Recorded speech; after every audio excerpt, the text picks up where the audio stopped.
Once upon a time, there was a boy named Tem, a YouTuber obsessed with innovative camera gear. Tem loved creating content, but what excited him most was finding gadgets that made filming easy and fun. One day, he discovered a pocket-sized drone capable of all the wizardry in the land. As the flying demon performed spinny doos, twirly whirls, and stalked him like a hoot owl would a field mouse, Tem questioned if the mechanical bird would make a good content-creating companion for days to come.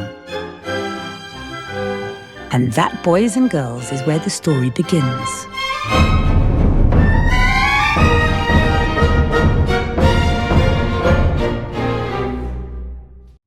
The HOVERAir X1 Pro Max is a significant upgrade over last year's X1. It's not often that you see a company take this big of a leap over last year's previous model. The image quality is better, the resolution options are better, the frame rate options are better, the colors are better, battery life is better, flying capabilities, heavier winds, higher up in the sky, all better. There's great accessories, top to bottom, and everything in between is better than last year. Now the body is definitely bigger than last year's X1. It's still pocketable. It might not be pants pocketable. It's more like jacket, big pocket pocketable, pocketbook pocketable. Do girls even say pocketbook anymore? I don't think I've heard that in years. When I was younger, my mother used to be like, go get my pocketbook. In the front zipper is where I keep my change. Grab 3/4 and you can go play.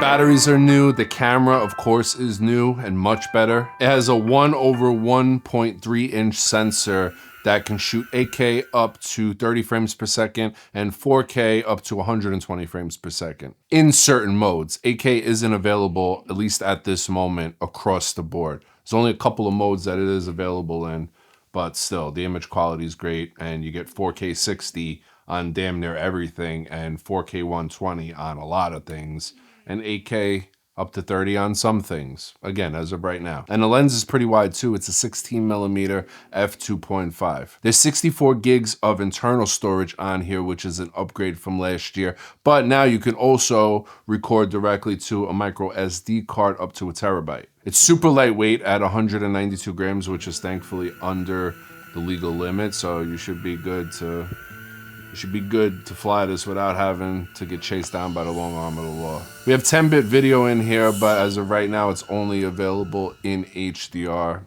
I don't like HDR anything, so hopefully it comes to some kind of flat picture profile or a log picture profile or just the regular color mode. Just give me 10 bits so I can have some flexibility and play around with it, but I'd prefer that flat picture profile. Top speed on the Pro Max is up to 26 miles an hour, and it definitely kept up with me. I put this thing to the test. Another thing that's updated over last year is how you switch modes. Number one, we have a screen up top now so we can actually visually read what mode we're in. And then we have buttons up top to where you could just tap side to side to scroll through your different shooting modes. And you can change the settings of those shooting modes, like high, low, medium, far out, really high up. There's different settings on here. You could change all that with these buttons right on the screen too. Let's take a gander at the flight modes of the HOVERAir X1 Pro Max. We have Hover. Zoom out.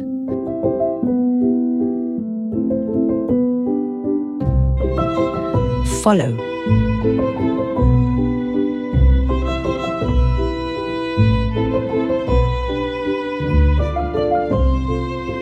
Orbit.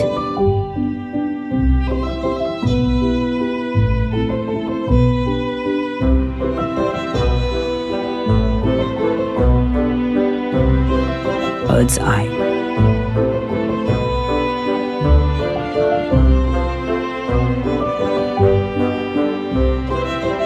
Dolly track.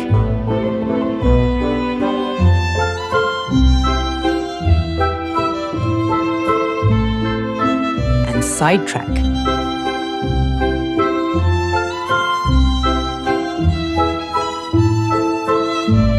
There's also a full manual option that you can fly with either your smartphone or the beacon/controller.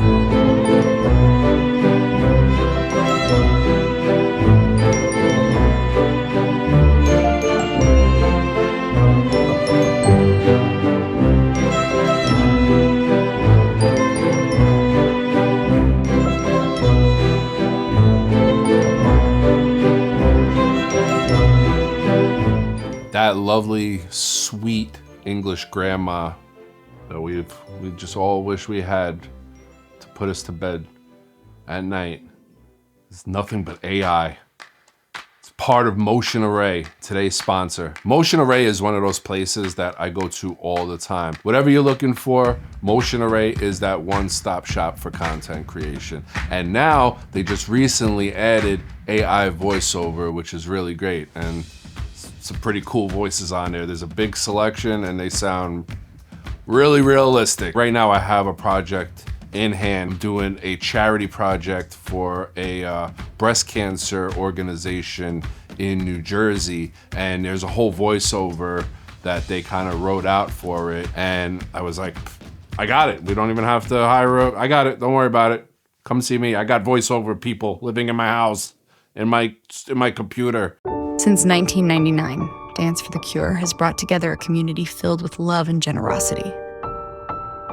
Today we celebrate 25 years, from our humble beginnings to our ever-growing network. I put AI voiceover to use on many of occasion. Use the link in the description below, get yourself a free trial to MotionArray and check out AI voiceover and all the other amazing tools that they offer. Thank you, MotionArray, for sponsoring today's video. I think the beacon is super cool. At first I was kind of like, do I really want to lug this thing around? I actually have my bicycle right here next to me. Oh shit, was that the beacon?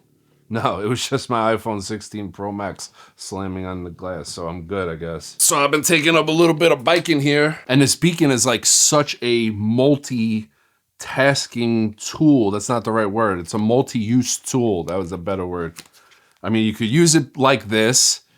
You can fly the drone. You could fly the drone one-handed and use a controller, or push this back trigger here and do a motion fly where it just follows. It's sick. You do one of these skis and it attaches kind of like all the new action camera magnetic mounts on there. There's some hinges on the side. You could pop it off. You could lock it in and it's not going anywhere. Then you could pull one of these bad boys, turn it down, and now you have yourself an actual controller.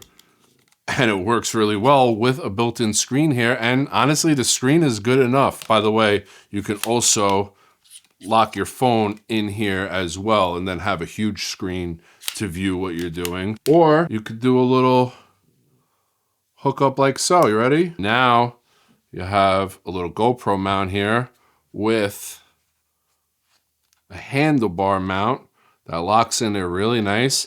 And it's a beacon, like we just said. So the PROMAX will know the exact location of this beacon, follow you around even better, track you even better, although I haven't had any tracking issues in the 2 or 3 weeks that I've been testing this drone out. If you're riding a bicycle or you're on an electric scooter or something like that, you don't have to keep looking back to make sure, is the drone still tracking me? Is it still with me? Did it hit a tree and crash?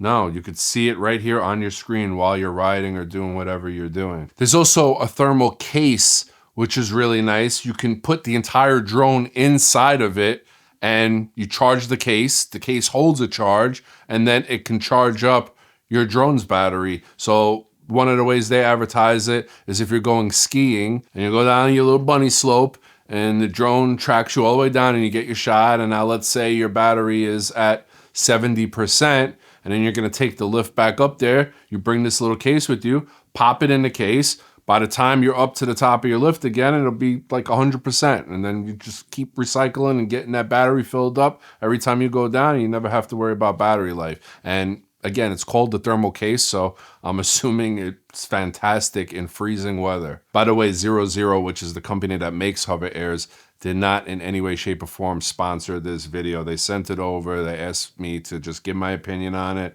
and my opinion is it's great. I really, really enjoy it.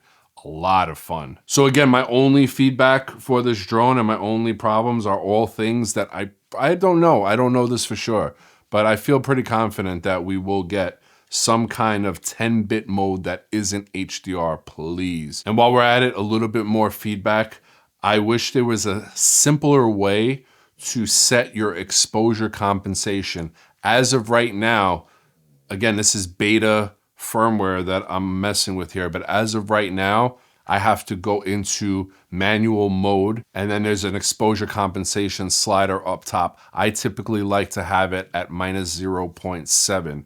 I wish there was a way to set that within the camera modes, because I would like -0.7 in each flight mode and just have it always saved. And I noticed that the only time I could set my exposure compensation is when I go into the manual settings, do it real quick, but then once I shut it down or disconnect or stop for it doesn't save my settings. So I would like an easier way to set it and just have every setting that I set stay that way until I change it. Thank you guys for watching. Thank you 00 for sending over the HOVERair X1 Pro Max. Thank you Motion Array for sponsoring this video.